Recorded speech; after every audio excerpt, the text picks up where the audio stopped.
Cet épisode a été créé à partir de l'anglais en utilisant l'intelligence artificielle. Bonjour et bienvenue au Follow Him Favorites. C'est ici que John et moi partageons une histoire unique pour accompagner la leçon de chaque semaine. John, nous en sommes aujourd'hui aux sections 37 à 40 et j'ai une histoire pour vous. J'hésite à vous raconter cette histoire parce qu'elle va mettre en évidence ma propre humanité. Soyez indulgents avec moi, John. Quand les gens disent « Oh, vous travaillez avec John Bithway, est-il vraiment si bon ?» Il l'est. Il est vraiment très bon. Mais quand les gens disent « John, tu travailles avec Hank, est-il vraiment si mauvais ?» Il est vraiment si mauvais que ça. D'accord. Dans la section 38 des Doctrines et Alliances, le Seigneur dit aux saints qu'il est temps de déménager, pour citer l'Ohio. En voyant cela, John, je me suis souvenu d'un déménagement que Sarah et moi avons dû faire il y a des années et des années. C'était à l'époque où nous avions 3 enfants, nous en avons 5 maintenant. Nous déménagions de West Jordan, dans l'Utah, à Mapleton, dans l'Utah, parce que j'avais été engagé pour enseigner à la BYU. John, vous avez déjà déménagé. Déménager, c'est stressant. C'est dur. Vous quittez cette maison, vous essayez de la nettoyer et de la préparer, et vous essayez d'avoir un système. Vous étiquetez chaque boîte. Mais ensuite, les gens viennent vous aider et ne se soucient pas du système. Ils se contentent de jeter les choses. Puis ton père vient t'aider et te traite comme si tu avais 12 ans. En fait, je me souviens que mon père me disait quoi faire. Par exemple, tu déplaces ça là. Et j'ai dit, papa, ce sont mes affaires. C'est ça? C'est ma maison. Et il a dit, tu fais ce que je te dis de faire. Et je l'ai fait, John. C'est comme, je suis comme, oui, monsieur. Et j'ai commencé à le faire. Mes fils me disent de recommencer. Grand-père, comment as-tu fait? Comment l'as-tu convaincu? Comment as-tu fait pour qu'il fasse ce que tu disais? Nous avons finalement terminé la maison de West Jordan. Nous disons au revoir à notre vie là-bas que nous avons adoré. Et nous avons déménagé ici, à Mapleton. John, tu sais que le déballage est aussi très stressant. Emballer et déménager, c'était stressant. L'installation dans la maison est également un peu stressante. Et puis, il y a des gens qui viennent aider et qui veulent bien faire, mais ils ne savent pas où mettre les choses. Il y a des choses partout. Et puis, les enfants, comme par hasard, ont faim. Ce n'est pas le moment d'avoir faim. Vous devez arrêter d'avoir faim. Oui, c'est très égoïste. On est en train de déménager. Tout ça, vous essayez d'être gentil, on entend des choses qui se cassent. J'essaie juste de faire comprendre à tout le monde que ma vie a été dure. Mes enfants voulaient manger et ils m'ont demandé si on pouvait prendre une pizza. J'ai dit non, nous n'allons pas prendre de pizza. Ce n'est pas sain. Nous allons faire cuire des hot dogs. Je suis allé chercher le micro-ondes et je ne l'ai pas trouvé. J'ai demandé à Sarah si quelqu'un avait apporté le micro-ondes. Elle m'a répondu qu'il était dans le garage.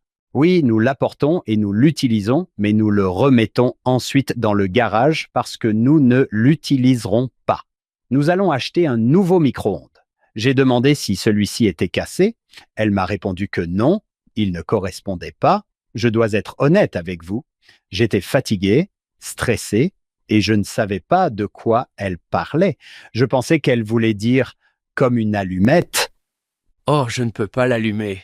Oui, comme on ne peut pas allumer le micro-ondes, je me disais, je ne pense pas qu'il faille allumer un micro-ondes. Je suis presque sûr que vous... Il n'est pas nécessaire de faire correspondre un four à micro-ondes. C'est électrique? Oui, je n'ai jamais eu à en allumer une avant. Elle est fatiguée et je suis fatigué. Et j'ai dit, qu'est-ce que tu veux dire par ça? Ne correspond pas, il ne s'allume pas. Et elle a dit, non, ça ne correspond pas. Et j'ai dit, Sarah, moi et ma merveilleuse femme, nous nous adorons. John, je crois qu'elle m'a regardé en disant, oh quoi? Qu'est-ce que j'ai épousé? Elle m'a dit, eh bien, décrivez-moi l'extérieur de la cuisinière. Et je lui réponds, quoi? Elle m'a dit, dis-le-moi. Je lui réponds que c'est de l'acier inoxydable. Et elle me dit, OK, ensuite décrivez-moi l'extérieur du réfrigérateur. Il avait été livré avec la maison. J'ai répondu qu'il était également en acier inoxydable. Et elle m'a dit, et notre micro-ondes? J'ai dit, il est blanc et je suis toujours John, je n'ai pas compris. Oui. Et elle m'a regardé. Est-ce que c'est important? Oui. Comment cela se fait-il? Comment cela se fait-il d'allumer un four à micro-ondes? Tout d'un coup, j'ai eu un déclic. Je me suis dit, oh, ça ne correspond pas. Oh, vous voulez qu'ils soient tous de la même couleur. Oh, j'ai dit, on ne va pas leur acheter un nouveau micro-ondes parce que ça n'a pas d'importance. John, je ne sais pas si vous et votre femme avez déjà été en désaccord sur quelque chose, mais cela a déclenché une petite guerre parce qu'elle voulait acheter un nouveau micro-ondes pour que tous les appareils soient assortis. Je n'étais pas de ceux qui pensaient que tous les appareils devaient être assortis. Je suis quelqu'un qui pense qu'ils doivent tous fonctionner. Oui, c'est vrai. Est-ce que ça marche? Alors ça correspond. Cela fonctionne. Est-ce qu'il fonctionne? Il correspond aux autres qui fonctionnent également. Il correspond parce que les autres fonctionnent.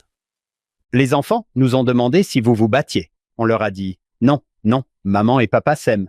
Finalement, John, nous avons décidé de faire un compromis et d'acheter un nouveau micro-ondes. Maintenant, je sais. Hank, ce n'est pas un compromis. Oui, je sais. Oui, je sais. Ce n'est pas un compromis. C'est vrai. Si, c'en est un quand on est marié. Mais c'est quand on est marié. C'est un compromis. C'est vrai. C'est un compromis. Je m'arrête donc au magasin pour acheter ce micro-ondes. Je vais jusqu'au bout. Il est trop cher à mon avis. Mais je vais à l'avant. Je suis un peu énervé. Je suis fatigué. J'achète quelque chose que je ne pense pas devoir acheter. Je comprends, John. Je sais maintenant que c'était probablement une mauvaise attitude. Mais bienvenue dans notre magasin. Je suis comme juste l'anneau du micro-ondes. J'ai pris le micro-ondes, je l'ai mis à l'arrière de la voiture, il rentrait à peine. Je l'ai ramené à la maison, je l'ai chargé dans les escaliers, j'ai failli tomber et je l'ai posé sur le comptoir en disant « Hé, voici le nouveau micro-ondes ». Bien sûr, elle m'a remercié, tu sais, ma chérie, je suis grrr. Je suis allé dans une autre pièce pour faire mes choses très importantes. Je l'entends ouvrir le micro-ondes et elle me dit dans l'autre pièce « Qu'est-ce que tu as acheté ?» Et j'ai dit « Un micro-ondes ». Et elle a dit « Oui, mais celui-ci est bleu ». Et j'ai dit « Non, il ne l'est pas. Regarde la boîte. » Et elle a dit « Peu importe ce qui est écrit sur la boîte, le micro-ondes est bleu. » Je suis sorti et je l'ai regardé et bien sûr, on ne voyait que le haut de l'appareil. Et moi, c'est sûr, il est bleu. Je l'ai regardé comme si je savais ce qui allait se passer.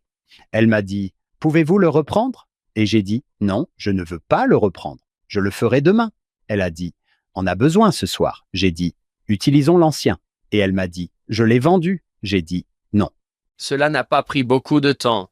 Je le recharge et ma femme sait à quel point il est difficile d'emmener les enfants au magasin. Elle me dit « Les enfants, vous voulez venir avec papa au magasin ?» Et bien sûr, mes enfants, vous savez, ils sont petits à l'époque, ils ont 3 ans. Et oui, bien sûr, allons au magasin, papa. Je charge le micro-ondes dans la voiture avec les enfants et je ramène le micro-ondes au magasin. Et la route est longue. Et j'utilisais mes enfants comme thérapeute, n'est-ce pas? Je leur disais que c'était difficile d'être père et d'acheter des micro-ondes, qu'ils étaient votre père et que ça avait l'air vraiment difficile. Et on arrive au magasin. John, maintenant je suis vraiment contrarié, c'est ce qui m'a fait penser à ça. Section 38, verset 39. Le Seigneur dit, méfiez-vous de l'orgueil, méfiez-vous de l'orgueil. Et John, je ne me méfiais pas de l'orgueil, je n'étais que de l'orgueil, je ne prenais pas garde. Oui. Je suis maintenant frustré et je le suis suffisamment pour devenir un peu agressif. J'ai posé ce micro-ondes sur le comptoir du service clientèle et la fille qui était là m'a dit « Bonjour, que puis-je faire pour vous ?» J'ai répondu que le micro-ondes était bleu. Elle m'a répondu « Quoi ?» Et j'ai dit « Le micro-ondes est bleu. » C'est écrit inoxydable sur la boîte. Le micro-ondes est bleu. OK, j'ai juste besoin d'un nouveau micro-ondes. Et elle est... Oh, d'accord. Oui. Avez-vous votre ticket de caisse? Je lui montre mon ticket de caisse et elle commence à l'encaisser. Et je pense que j'ai été suffisamment insolente pour que son superviseur s'en aperçoive. Je sais, je connais tout le monde. Je sais que vous me jugez. John Bethway ne serait jamais comme ça, je vous le promets. Vous vous occupiez également de l'entretien. Vous vous occupiez également de l'entretien. Oui, je m'occupais de l'entretien et je me déplaçais. Je suis passé par là. Merci de m'avoir donné raison. Le superviseur, je suppose, s'est approché et m'a demandé quel était le problème, monsieur. Et vous savez, je ne vais même pas le regarder parce que je suis un client mécontent et je ne veux pas avoir cette conversation à nouveau. Elle regarde autour d'elle et se dit qu'elle a acheté ce micro-ondes. Il est censé être en acier inoxydable, mais ce n'est pas le cas. Il est bleu. Nous allons donc lui acheter un nouveau four à micro-ondes. Et il me regarde. Oh, je suis vraiment désolé, monsieur. Et j'étais comme, ouais, je parie, je suis vraiment méchant. Il a fait environ 10 pas, John. Et il se retourne, il dit, monsieur, avez-vous enlevé la cellophane bleue du micro-ondes? Et j'ai dit le quoi? Le quoi? John, nous n'avions pas acheté de nouveaux appareils. Ce n'est tout simplement pas quelque chose que nous avons fait dans notre petite famille. C'est vrai, nous n'avions pas acheté de nouvelles choses. Et il m'a dit que les appareils en acier inoxydable étaient emballés sous cellophane bleu. Il a ouvert la boîte et a dit « Oh oui ». Il a retiré le cellophane bleu du micro-ondes et l'a tenu devant moi. John, je ne sais pas si vous avez déjà vu quelqu'un qui essayait désespérément de ne pas rire. Ce n'était pas lui, c'était la fille. C'était la fille avec qui j'avais été si brusque. Elle fait des grimaces parce qu'elle n'a pas envie de rire. On voit bien qu'il regarde ailleurs, elle pleure et il me regarde avec cette cellophane bleue. Je le regarde et John, vous me connaissez, je parle pour vivre. Je n'avais rien à dire. Je n'avais absolument rien à dire. Je ne fais que fixer ce type. L'un de mes enfants intervient, mon aîné, Mason. Il dit « Attends, le micro-ondes n'est pas bleu. » Et je lui réponds « Chut, chut, papa, tu as dit que ces gens étaient si stupides. » Je suis comme « Ouais, je sais. Je sais ce que j'ai dit. Je sais ce que j'ai dit. Va là-bas. » Je ne savais pas quoi dire, John. Tout ce que j'ai fait, c'est ramasser le micro-ondes, faire demi-tour et sortir. Je suis sorti du magasin. Je suis arrivé à une 20aine de mètres, je crois, du bureau du service clientèle. Et je l'ai entendu éclater de rire. « Venez ici, il faut que vous entendiez ça.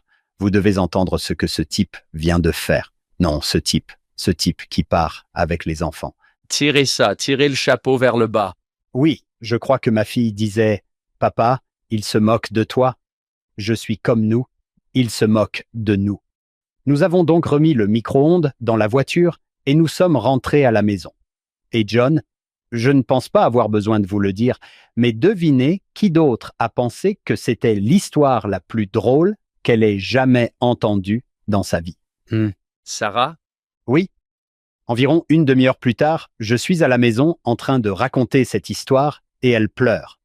Elle pleurait et elle disait, « Raconte-moi encore, raconte-moi encore. » Et j'ai dit, et elle a dit, « Et puis il l'a juste tenu en l'air pour toi ?» Et j'ai dit, « Oui, il l'a juste tenu pour moi. » Et elle m'a dit, « Tu as dû te sentir si bête. » Et j'ai dit, « Oui, je me suis senti tellement bête. » Elle m'a dit, « Je ne peux pas croire que tu pensais que c'était bleu. » J'ai dit, « Sarah, tu as pensé que c'était bleu. » Et elle a dit, « Oui, mais ce n'est pas moi qui l'ai repris. » Nous parlons encore de cette histoire aujourd'hui. Cela fait longtemps. Je crois que cela fait 15 ans que cela s'est passé. Mais nous en parlons encore aujourd'hui. Alors que je lis la section 38, le Seigneur me dit, « Hé, tu vas bouger. Cela va être très difficile. Mais rappelez-vous, si vous n'êtes pas un, vous n'êtes pas à moi. Et méfiez-vous de l'orgueil. » Je ne lisais pas l'article 38. Apparemment, quand nous avons déménagé. Si vous avez le cafard, enlevez la cellophane. Enlevez la cellophane. En fait, l'ordinateur portable que j'utilise est bleu. Depuis combien de temps est-il bleu? Depuis combien de temps est-il là? Après avoir raconté cette histoire, John, une femme s'est approchée de moi et m'a dit que ce n'était pas grave. Je pensais que ma machine à laver et mon sèche-linge étaient bleus depuis 2 ans. Je ne suis pas le seul. Méfiez-vous de l'orgueil, dit le Seigneur. Merci d'être resté avec nous pendant toute l'histoire. Nous espérons que vous nous rejoindrez sur notre podcast complet. Il s'appelle Follow Him. Vous pouvez l'obtenir là où vous obtenez votre podcast. Comme je l'ai dit, nous en sommes aux sections 37 à 40 cette semaine. Nous allons parler de cet homme, James Covell, qui, j'en suis sûr, est plus intelligent que moi, du moins en ce qui concerne les appareils électroménagers. Le fait que vous ayez raconté cette histoire montre que vous étiez conscient de la fierté et que vous la partagez maintenant avec nous. J'en suis conscient maintenant. Et devinez quoi, John, aujourd'hui, je peux monter à l'étage et voir les appareils correspondants. Quelle sensation! Et elle a raison. C'est vrai que ça a l'air bien. Non seulement ils fonctionnent, mais ils sont assortis. Revenez nous rejoindre la semaine prochaine pour un autre Follow Him Favorites.